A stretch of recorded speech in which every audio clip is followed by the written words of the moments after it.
إن الحمد لله نحمده ونستعينه ونستغفره ونعوذ بالله من شرور أنفسنا ومن سيئات أعمالنا.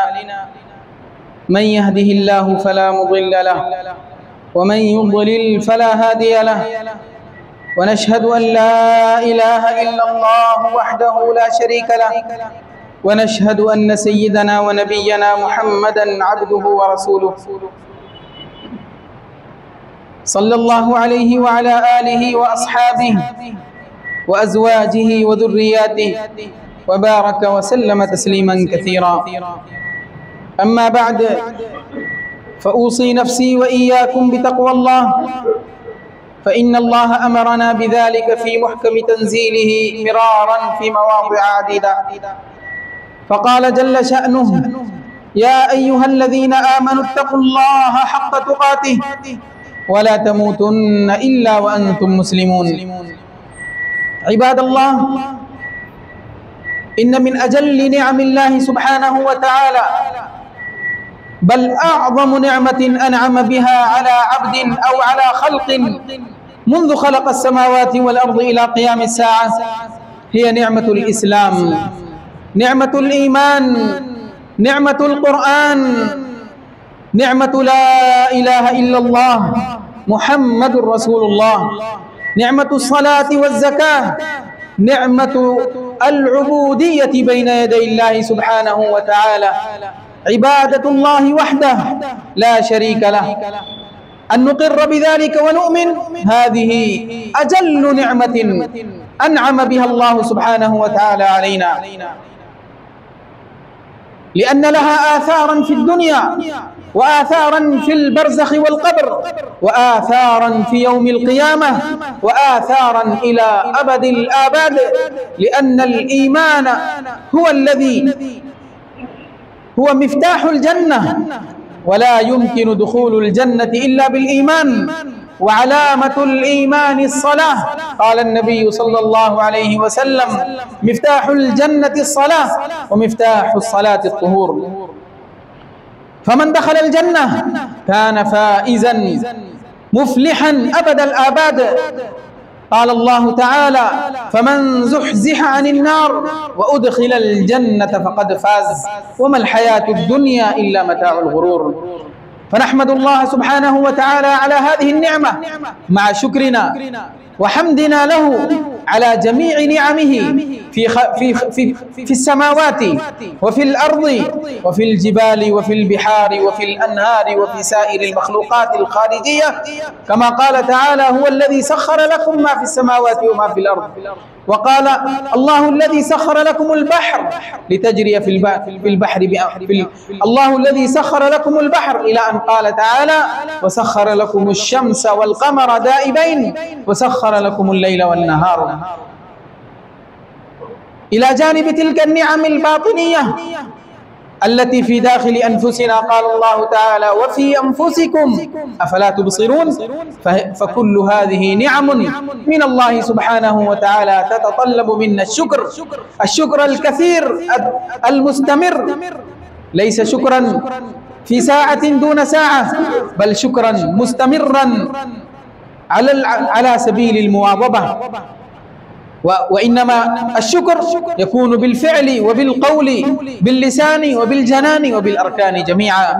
فنسأل الله سبحانه وتعالى بمنه وكرمه أن يجعلنا من الشاكرين المفلحين الفائزين التائبين العابدين، ونسأله بمنه وكرمه أن يجعلنا من الدعاة المخلصين ومن عباده الصالحين. أقول ما تسمعون وأستغفر الله لي ولكم ولسائر المسلمين من كل ذنب فاستغفروه إنه هو الغفور الرحيم.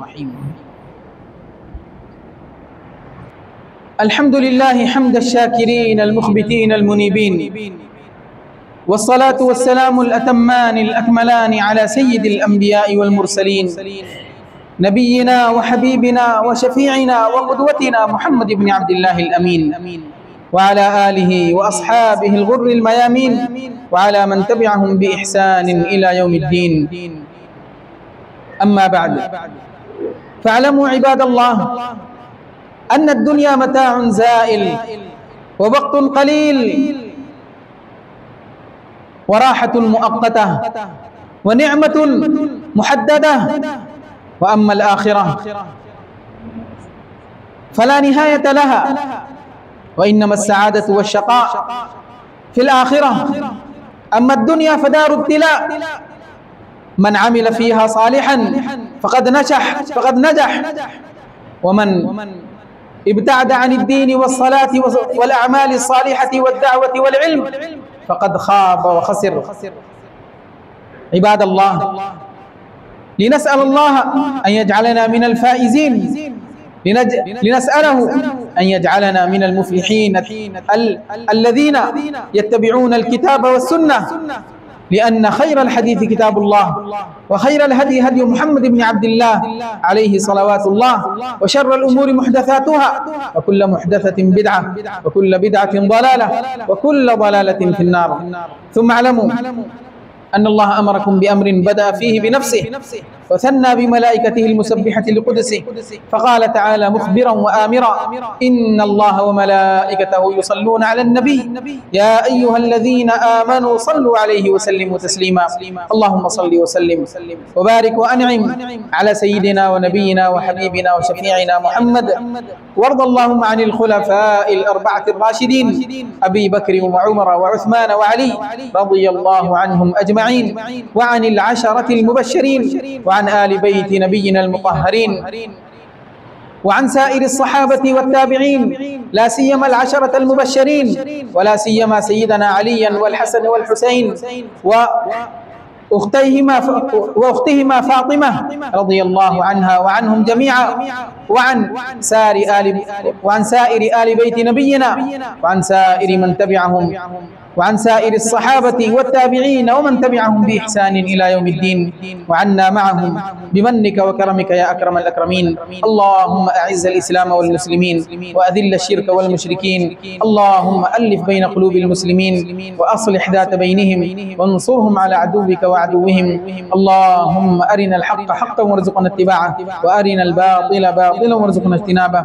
اللهم ثبت قلوبنا على الإيمان، ووفقنا لما تحب وترضى، واجعل آخرتنا خيرا من الأولى، وأجرنا من خزي الدنيا وعذاب الآخرة. اللهم احفظ بلادنا، بلاد الهند وسائر البلدان، لا سيما فلسطين وغزة. اللهم احفظهم واحفظ المسلمين فيهم وفي بلاد الهندوستان من كل شر وسوء ومكروه، ومن شر الأعداء والهندوس واليهود، ومن كيدهم ومكرهم. اللهم رد كيدهم في نحورهم، واجعل تدبيرهم في تدميرهم. اللهم عليك بهم فإنهم لا يعجزونك. اللهم ألف بين قلوب المسلمين، وأصلح ذات بينهم. اللهم تقبل منا إنك أنت السميع العليم، وتب علينا إنك أنت التواب الرحيم، واغفر لنا ولوالدينا وللمسلمين أجمعين، واشف مرضانا وداوي جرحانا، وتول أمرنا، وانصرنا على القوم الظالمين. اللهم اهدنا واهد بنا، واجعلنا سببا لمن اهتدى، واستخدمنا لدينك بمنك وكرمك يا أكرم الأكرمين. أعوذ بالله من الشيطان الرجيم. إن الله يأمر بالعدل والإحسان وإيتاء ذي القربى، وينهى عن الفحشاء والمنكر والبغي، يعظكم لعلكم تذكرون. وأقيموا الصلاة. الله أكبر. سبحانك اللهم. الحمد لله رب العالمين، الرحمن الرحيم، مالك يوم الدين، إياك نعبد وإياك نستعين، اهدنا الصراط المستقيم، صراط الذين أنعمت عليهم غير المغضوب عليهم ولا الضالين. سبح اسم ربك الأعلى الذي خلق فسوى، والذي قدر فهدى، والذي أخرج المرعى فجعله غثاء أحوى. سنقرئك فلا تنسى إلا ما شاء الله، إنه يعلم الجهر وما يخفى ونيسرك لليسرى فذكر إن نفعت الذكرى سيذكر من يخشى ويتجنبها الأشقى الذي يصلى النار الكبرى ثم لا يموت فيها ولا يحيا قد أفلح من تزكى وذكر اسم ربه فصلى بل تؤثرون الحياة الدنيا والآخرة خير وأبقى إن هذا لفي الصحف الأولى صحف إبراهيم وموسى. الله أكبر. الحمد لله رب العالمين الرحمن الرحيم مالك يوم الدين إياك نعبد وإياك نستعين اهدنا الصراط المستقيم صراط الذين أنعمت عليهم غير المغضوب عليهم ولا الضالين.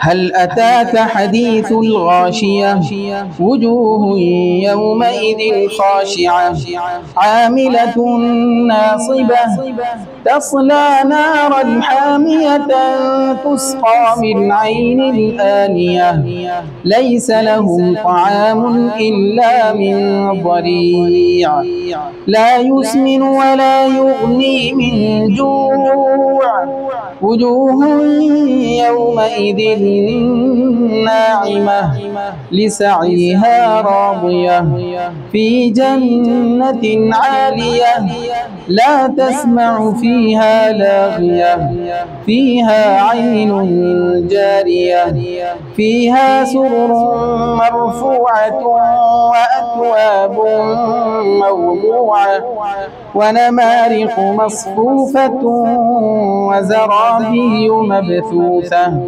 أفلا ينظرون إلى الإبل كيف خلقت وإلى السماء كيف رفعت وإلى الجبال كيف نصبت وإلى الأرض كيف سطحت فذكر إنما أنت مذكر لست عليهم بمسيطر إلا من تولى وكفر فيعذبه الله العذاب الأكبر إن إلينا إيابهم ثم إن علينا حسابهم. الله أكبر. السلام عليكم ورحمة الله. السلام عليكم ورحمة الله. استغفر.